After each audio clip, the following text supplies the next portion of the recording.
My review is on the Friendship House. My name is Gordon Eric. My role in the Friendship House was first as a conversation partner, which ended up having several of them, more of a main one, and then other ones just kind of chatted with me in passing. And I taught for the better part of a month alone, and I taught for the whole semester with aid. And I taught level 1 learners, or novice level, who knew little to no English, and in doing that, my secondary task was to build their confidence in using the language and being confident in what they were there to do. Pretty quickly I found that communication breakdown was going to be a norm, and it dealt with dialect specific problems and slang that I used. So I found that in order to communicate effectively with the class and my conversation partners, I had to use American Standard English. Otherwise I got that notorious blank stare of confusion. As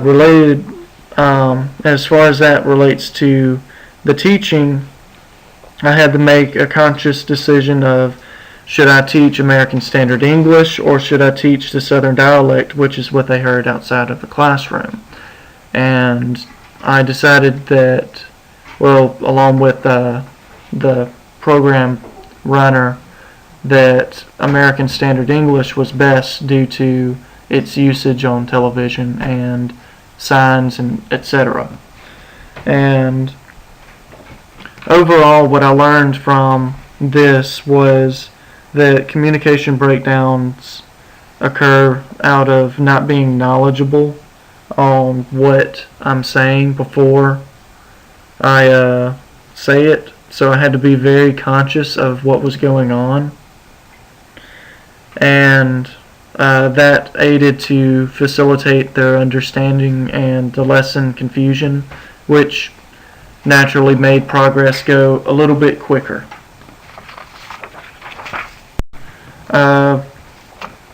Practical usage and knowledge. Considering they were novice students and I was only there for a semester, I had to make realistic goals to teach, and those goals consisted of just learning the alphabet, knowing how to read, and making them aware of useful vocabularies to use either in a doctor's office setting due to an illness, a food, so they can know what they're shopping for and how we, call things in our vernacular, and finally the usage of clothing, so they know what they're looking for and how to ask for things when they can't find it. And all of my students were women, and they all had children, so I found those three to be highly useful.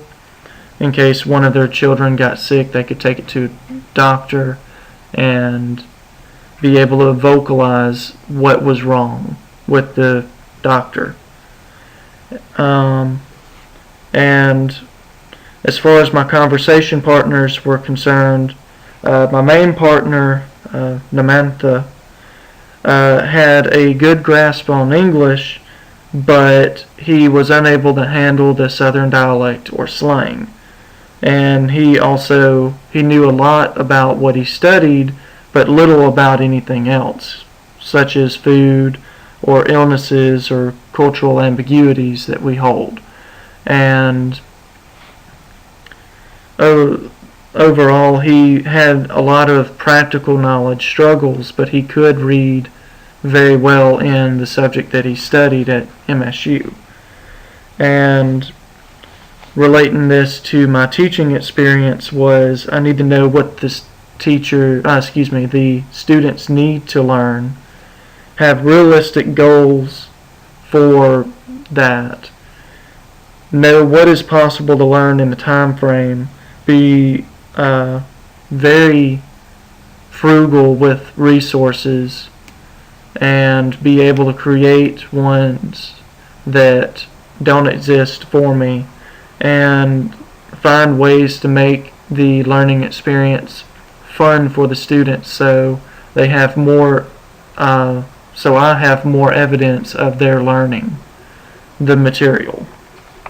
And overall from that I learned that drawings, games, pictures, and things as such make it more interesting for them to learn. And also I found that if the students are laughing and having fun, then there's a better chance of them actually retaining the material, or at least in this type of classroom setting.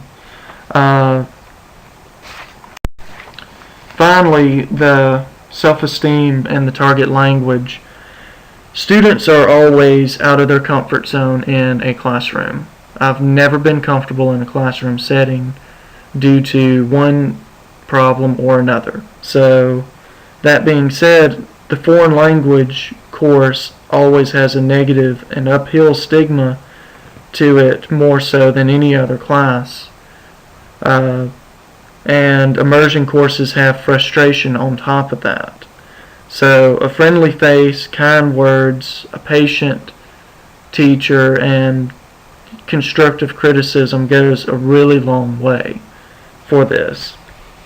And whether that goes to kind words, patience, just let them get it out and not interrupt them or anything like that.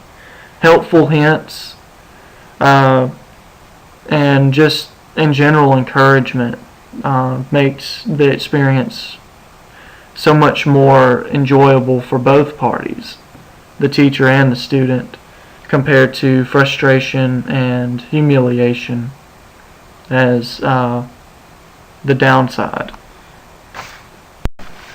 Overall, my teaching and experience was extremely useful and wonderfully practical, and my conversation partners showed me that one could speak what I would consider fluently but still have massive gaps in the knowledge base and be operable in few aspects. And overall, the Friendship House itself was, not very well stocked or funded with educational resources, but the effort behind it was there, and the teachers were dedicated to what the goals were for the program. So a little bit of creativity went a long way, and everyone tried to have fun, and it was a free education system, so there were downfalls, but overall it was a great experience. My partners gave me great perspective on what lessons are useful and what lessons are not, and overall the whole experience was a positive one for me. Thank you for listening.